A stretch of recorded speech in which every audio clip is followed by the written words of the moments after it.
Dažnai girdžiu įsitikinimą, kad interjero dizaineris, kurdamas erdvės interjerą, stengiasi tik dėl to, kad būtų gražu, estetiška.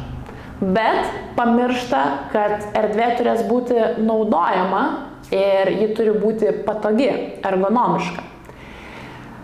Tiesą pasakius, aš manau, kad šis įsitikinimas tam tikra prasme yra teisingas, nes interjero dizainas Lietuvoje dar labai jauna sritis ir tikrai matosi, kad kai kurie dizaineriai daug daugiau dėmesio skiria grožiai negu funkcionalumui. Todėl norim kviesti tobulėti.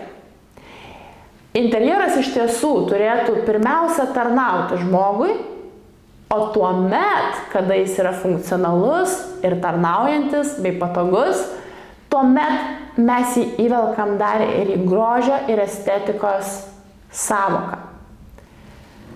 Kaip tai padaryti?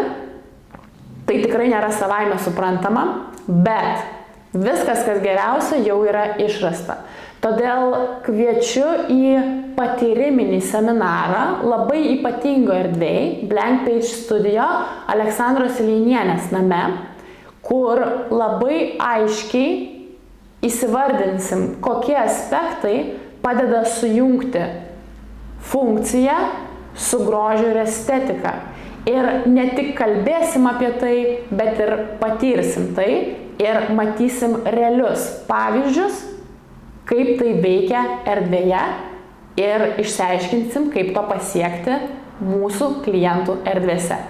Kviečiam tiek interjero dizainerius, tiek tuos, kurie domisi dizaino tema ir supranta, kad dizainas tikrai nėra tik apie grožį.